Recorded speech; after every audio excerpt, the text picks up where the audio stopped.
take you back in Every Friday. It's time to go back. Let's go.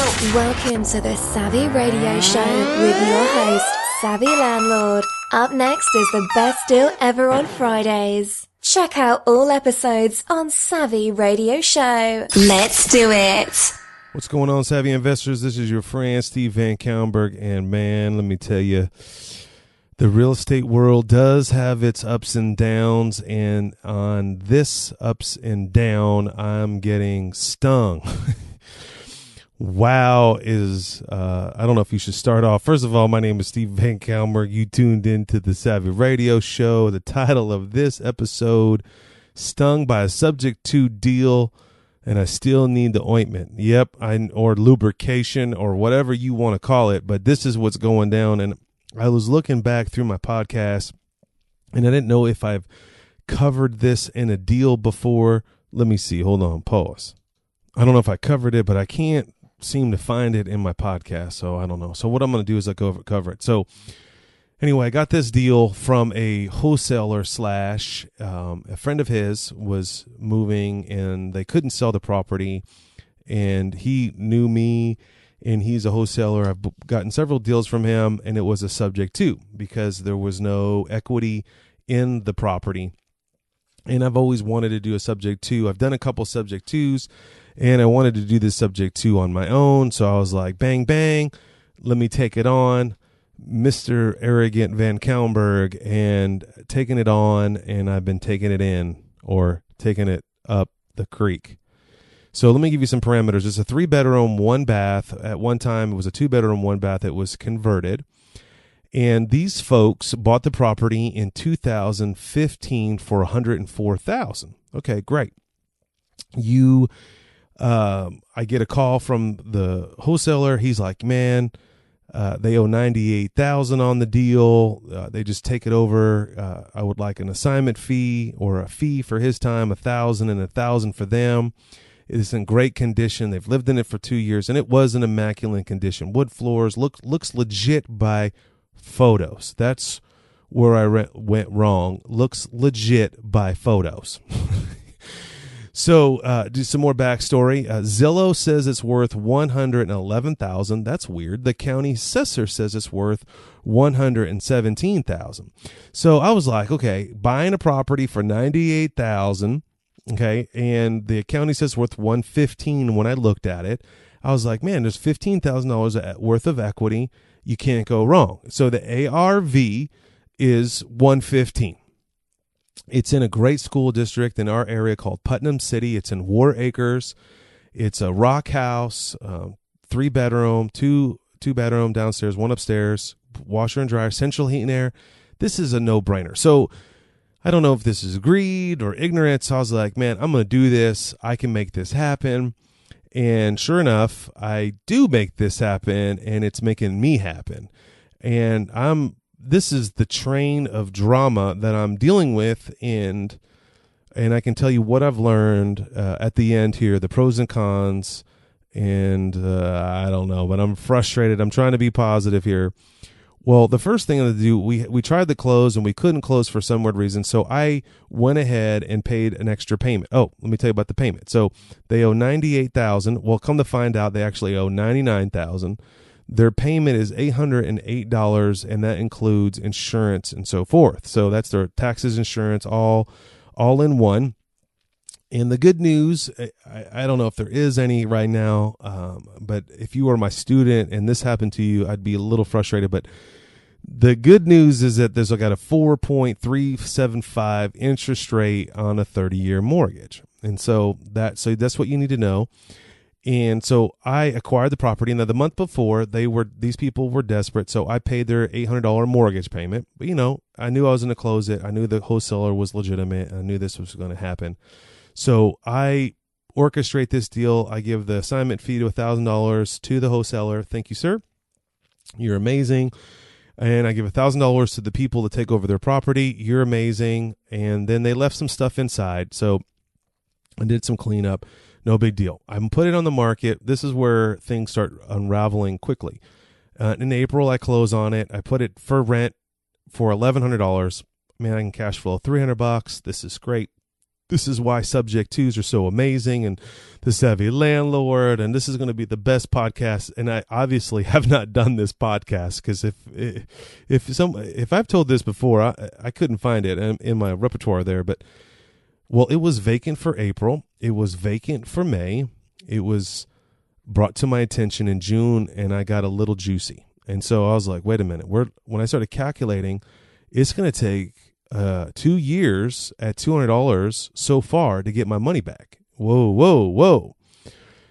So I told my property manager, hey, let's just dump the rent. We got the rent down to $9.95, rent this thing, whatever it needs to do, and get it rented.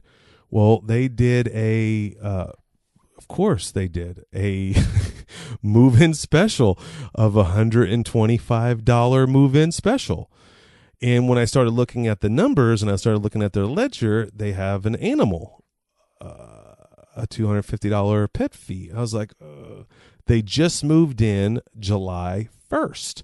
They've been in the home for a few days, and right out the gate, they're having plumbing problems. No big deal. We send a plumber over there.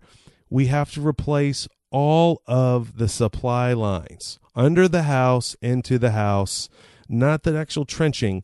So the kitchen sink under there was, the supply line was collapsed. It was iron. We had to replace all the iron under the house with PEX.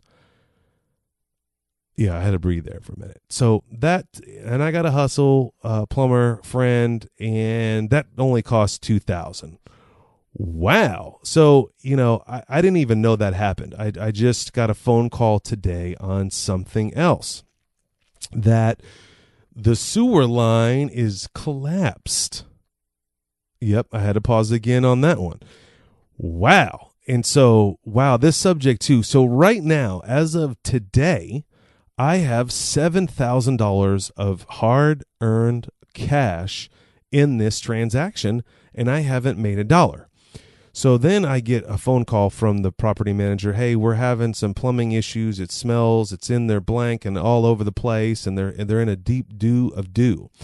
And I was like, well, let me look at the numbers. So then I started crunching the numbers, and I was like, and then we just moved these tenants in, and now they're getting disgruntled.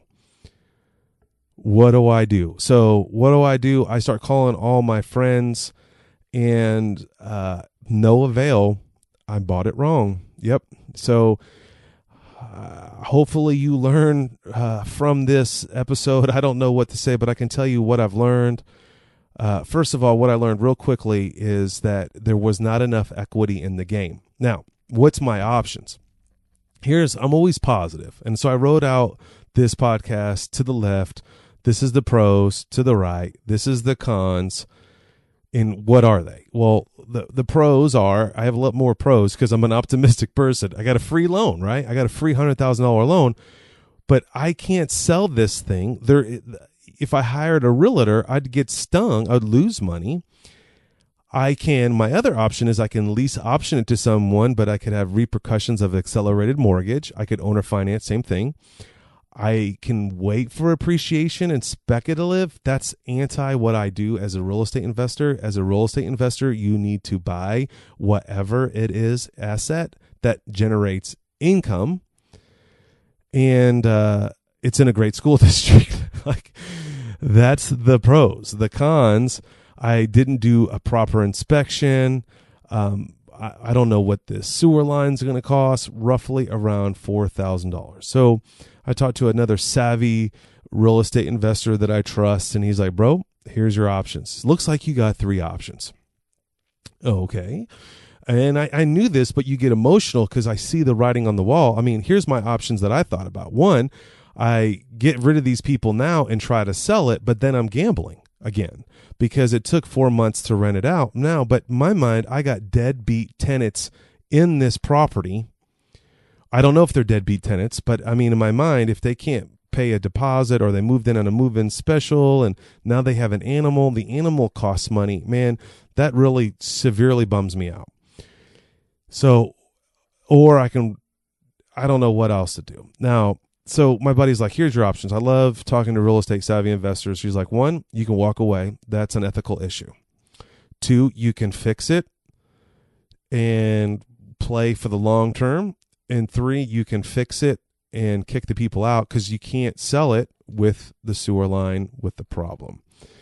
So here's the deal, man. Real estate looks good on television, HGTV, and a bunch of real estate books. But this is a game of the toughest, and you've got to push through. The great thing is these are all actual legitimate repairs. Yes, I can write these off overall over my whole portfolio as repairs, not necessarily capital improvements, because these repairs have to get done. I'm not going to replace the whole sewer line per se, but that's between me and the tax accountant and so on and so forth. But this is, I'm going to have to hold on to this investment. I probably will not see, because if I put in the 10 G's, you average $200 a month cash flow, which you won't because you have repairs. So take 20% off of that. It's $150 a month. You're looking at almost 5 years of just getting my initial cash back. And you're speculating if it's going to appreciate. I doubt that it will. It's in a nice area, but the maintenance and the vacancies are going to destroy any profit that I have for the future. And now I'm locked into a property that had to deal with. So it's not the best deal ever. Is it a deal? Now, I've done this once before, ladies and gentlemen. Yes, I have. Even 200 something transactions later, 18 years later, Savvy Landlord, I've written a few books, and I get stung too, folks. But the great thing is if I just hold on and do great accounting, and that I have to keep positive that tenant or tenants over a long period of time will pay down that $100,000 of the loan that I am bound to, and one day I will get that money back. It's just going to take 30 years or 10 years of forced appreciation possibly if I do some landscaping, but that would cost me even more money. Maybe for some odd reason where acres will explode. I don't see it happening. But anybody wants to buy this subject to off of me, I am willing to sell it. I just want my original cash out and move on. Anyway, my name is Stephen VanCauwenbergh. This is Fabulous Friday. It's fabulous for somebody else who's going to make money off of me, but hey, that's how it rolls. If you have a deal you would love to share, I would love to hear about it. I would love to interview you. And if you've learned something from this, let your boy know. If you want to know more about this deal, I would love to tell you. If you're interested in this, man, I'd love to tell you more about it. Go to thesavvyradioshow.com. Whatever you do, continue to buy assets. Don't let one bummer slow you down. Go buy assets. Thanks for listening to The Savvy Radio Show. Glide online and listen to our other motivating episodes at savvyradioshow.com. Connect on Twitter at LandlordBook and always be buying assets.